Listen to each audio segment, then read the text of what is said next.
fortemente impegnati nell'organizzazione di questo nostro impegno sociale di questa sera. Anna Bacco, Andrea Napoli, Loretta Mastrolonardo, Anna Giordano, Delia Cataldo, Gianni Laccarulo, Carmela Parrilli, Paolo Sessa per il prezioso contributo alla pubblicizzazione. Ringrazio i compagni dell'Ospici GL per il sostegno a questa nostra iniziativa. L'Auser è partecipazione in movimento, con le buone pratiche e con orgoglio noi iniziamo da questa sera un rapporto di collaborazione anche per il futuro con Antonella, perché riteniamo che Antonella è una di noi. Grazie.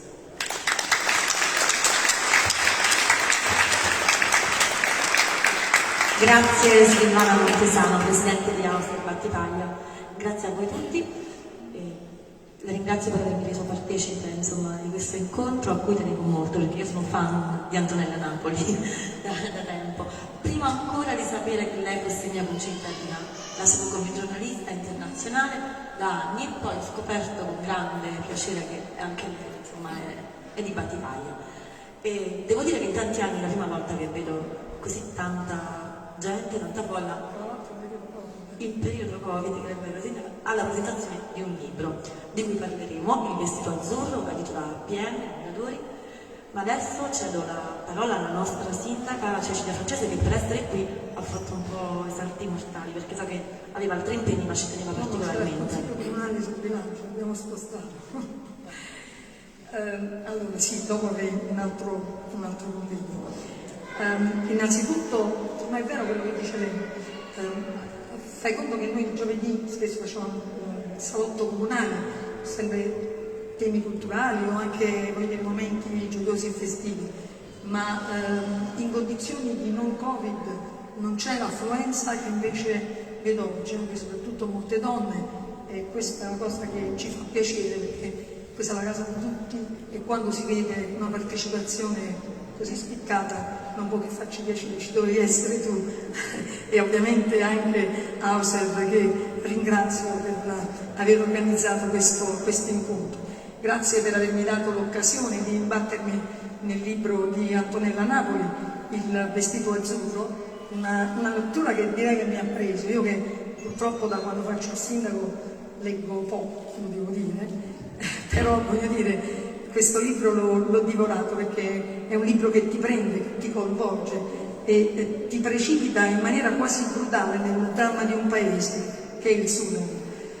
Un libro non solo scritto benissimo, complimenti, ma che scorre fluido, che ti coinvolge, come dicevo, e dove c'è appunto una minuziosa indagine di una cultura patriarcale spietata, una cultura che con la sua rigidità e inamovibilità secolare aveva consentito e in qualche modo aveva agevolato nell'86 che la legge islamica, la Sharia, diventasse il sistema giudiziario sudanese, la religione nel suo radicalismo che diventa legge di Stato.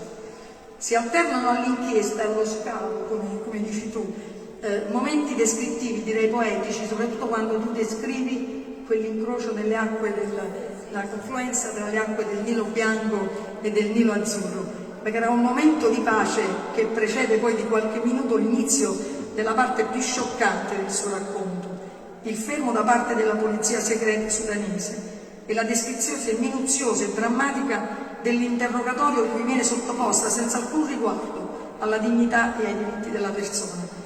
Ma il libro di Antonella ha anche un altro pregio, quello dicevi tu prima, quello di sbattere in faccia al mondo occidentale troppo preso dalla sua corsa sfrenata alla crescita, una realtà drammatica, quella del Sudan.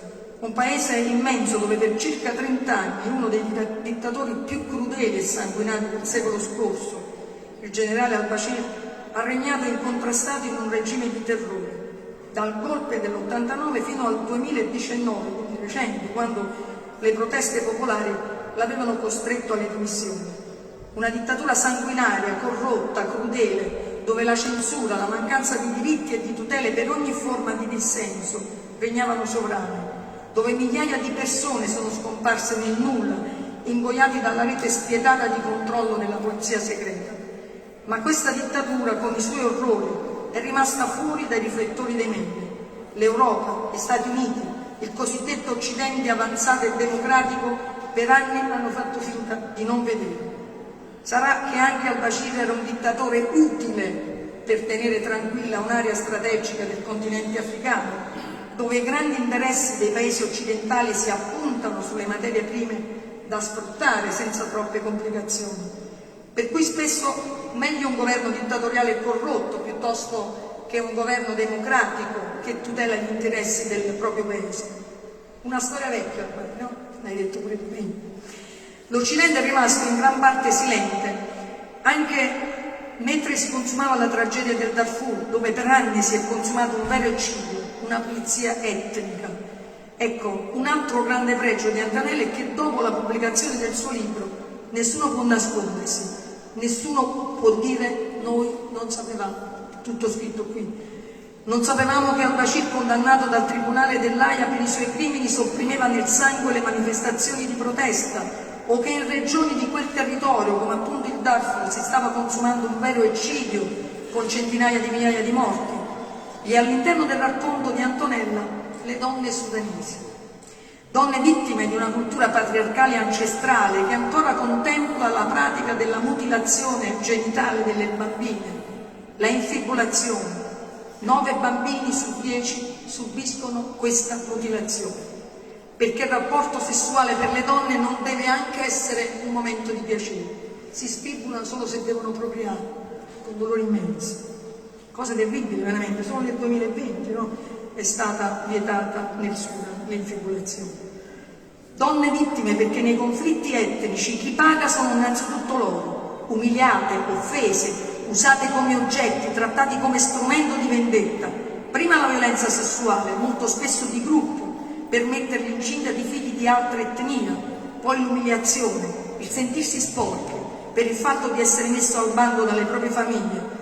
Sposare una figlia illibata, se mai bambina, spiega bene Antonella, può portare alla famiglia anche qualche mucca da parte dello sposo. Ma se non è illibata e semmai con un figlio bastardo nel ventre, diventa un peso, un'umiliazione per l'intera famiglia, diventa qualcosa di cui non si vuole neanche parlare, come avviene nel colloquio tra la giornalista e il capo del campo Frodo. Come se quella violenza sessuale, quella ragazzina se la fosse voluta. Non sussiste neanche il pensiero che quello stupro, per chi lo ha subito, sia stato qualcosa di orribile, di lacerante soprattutto per lei. Stupenda, davvero stupenda quella parte finale del libro nella quale Antonella intervista le donne dei campi profughi, dove si sono rifugiate per sfuggire ai massacri dei propri villaggi, dove ognuna con grande dignità racconta la sua storia, confessa le proprie speranze sì, perché incredibile a dirsi, ma quelle donne, nonostante quello che hanno subito e che subiscono quotidianamente, hanno ancora la forza di sperare per sé, per i propri figli. Sottrarsi al patriarcato, alla violenza, alla fame, alla sete, alle malattie che imperversano, all'oltraggio continuo della loro dignità. Addirittura toccante quando Iba, una ragazzina bellissima, cui Antonella aveva chiesto cosa poteva fare per lei, le risponde chiedendo un nuovo vestito azzurro. Per loro nel Darfur l'azzurro è il simbolo della purezza. Forse per